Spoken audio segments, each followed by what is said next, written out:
Welcome to Brush Lettering Getting Started. This is Erica Pinto from EP Lettering. I'm a hand lettering artist from Toronto, and I'm excited to help you get started with brush lettering. In this video, I'll take you through the basics of brush lettering and show you the wonderful brush pens available at SAKURA of America. I'll also provide you with some helpful tips for getting started with your own brush lettering projects.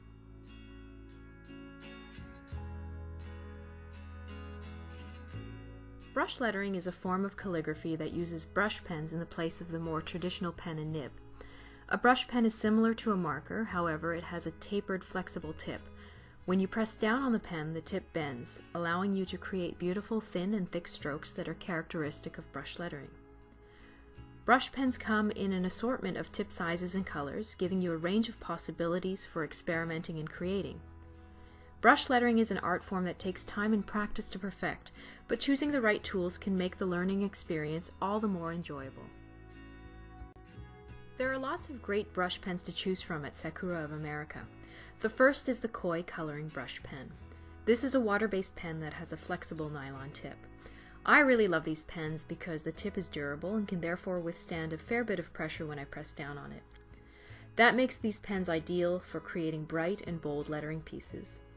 With 48 beautiful colors to choose from, I'll often select 2 or 3 to combine in a single piece, as I'm doing here.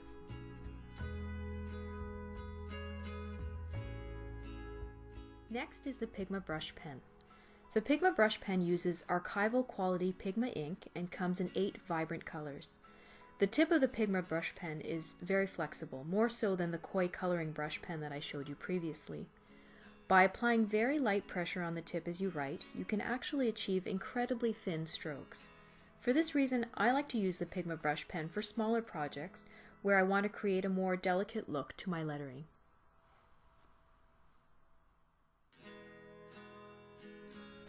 The Pigma Professional brush pen is another great choice for brush lettering. It comes in 3 tip sizes, fine, medium, and bold, and has a longer barrel than the Pigma brush pen, making it feel more like a paintbrush when you hold it than an actual pen. The Pigma Professional brush pens are my go-tos for client projects requiring a really deep black archival quality ink. I love that these pens come in different sizes as well, which gives me the flexibility to pick and choose the size that is best suited to a given project. I'll sometimes combine different pens in the same piece, using the larger sized pen to emphasize and draw attention to certain words, as I'm demonstrating here with the fine and medium sized pens.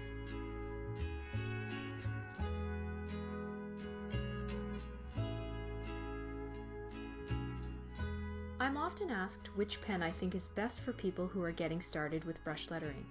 The Koi coloring brush pen is a great choice for beginners. The tip of the pen provides just the right amount of flexibility for a beginner to create thin and thick strokes. Although I've used all 3 types of SAKURA brush pens for various projects, I often find myself returning to the Koi coloring brush pens because of their ease of use and beautiful range of colors. There are a few things to keep in mind when starting out with brush lettering. First, your choice of paper matters. In order to keep your brush pens in good shape, it is important that you use smooth paper for your practice. I personally find laserjet printer paper, like the one that I'm using here, as well as marker paper or tracing paper, are good, inexpensive choices. A paper that is too textured or fibrous can cause unnecessary friction against the pen tip, leading it to fray more quickly. The way that you hold your pen is also important. When using a brush pen, try to hold the pen at an angle to the page rather than straight down. This will allow you to press down on it, bending the tip appropriately to create lines of varying widths and allowing you to transition more smoothly between them. Some of the videos I shared in this tutorial have been sped up. However, the reality of brush lettering is that it is a slow art that requires time and patience. Here I am demonstrating my brush lettering in real time to show you just how slowly I move with the pen. Rushing through your brush movements will result in lines that look streaky and uneven. In order to develop smooth and even lines, it's crucial that you take your time and move slowly.